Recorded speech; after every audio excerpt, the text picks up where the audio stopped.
इनके लिए जोरदार ताली बजाएं। युवा है लेकिन इनके गागर में सागर देखना है। आज ये भार सीताराम ने कोई नहीं है यहाँ पे, नंबर 1 पे है। धन्यवाद आदरणीय संचालक महोदय जी।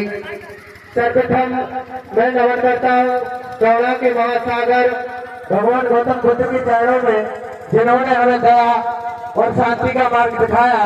तदुपरांत मैं श्रद्धांजलि अर्पित करता हूँ हम सबके पथ प्रदर्शक, भारत रत्न, हम सबके मसीहा बाबा साहेब डॉक्टर भीमराव अम्बेडकर जी के चरणों में, जिन्होंने हमें गुलामी और विद्रोह की जंजीरों से आजाद कराया। मैं तदुपरांत श्रद्धांजलि अर्पित करता हूँ महात्मा ज्योतिबा फुले और माता सावित्रीबाई फुले को, जिन्होंने समाज में शिक्षा की जोत जलाई और इस समाज को नया आकार दिया। और अंततः मैं नमन करता हूँ शहीद आजम भगत सिंह को, जिन्होंने आजादी के लिए अपनी जान देकर हमें क्रांति का मार्ग दिखाया। सम्मानित साथियों, जैसा कि हमें विदित है कि यहाँ बौद्ध कथा का आयोजन हो रहा है, तो आज मैं अपने विचार यहाँ पर उपस्थित माताओं बहनों के अनुरूप रखना चाहूंगा, क्योंकि मेरी उम्र उतनी नहीं है कि मैं उपस्थित मंचासीन वक्ताओं से कुछ ज्यादा बोल सकूं। तो सब पर उपस्थित जितनी भी महिलाएं और बहनें बैठी हुई हैं, आपने जिस दिन बाबा साहब को पढ़ लिया, सर्वप्रथम आप पहले तो उठ के 2 अगरबत्ती लगाएंगी और दीप जलाएंगी बाबा साहब के सामने। क्यों? क्योंकि बाबा साहब ने 1942 को था कि मैं किसी समाज की प्रगति इस आधार पर मापता हूं कि वहां की महिलाओं ने कितनी प्रगति की है। यानी बाबा साहब चाहते थे कि किसी समाज की महिलाएं यदि प्रगति कर रही है तभी वो समाज आगे बढ़ेगा।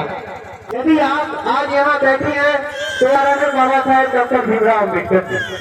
अब बाबा साहेब के दिए अधिकारों की बात करते हैं महिलाओं के लिए।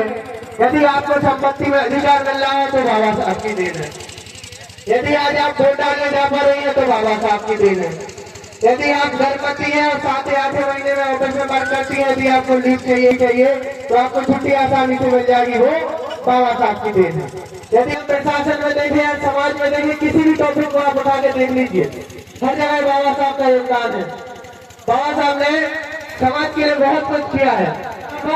उपस्थित सभी महानुभावों से अनुरोध करना चाहूंगा कि एक बार बाबा साहब को जरूर पढ़ें, क्योंकि जब हम बाबा साहब को पढ़ेंगे नहीं तो उनके विचारों को समाज के सामने नहीं रख पाएंगे।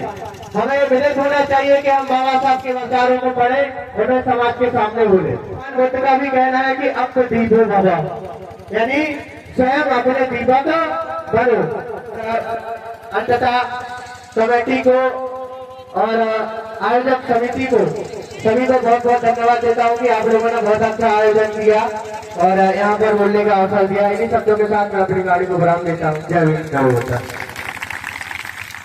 हम लोग जोरदार तालियां बजाएंगे।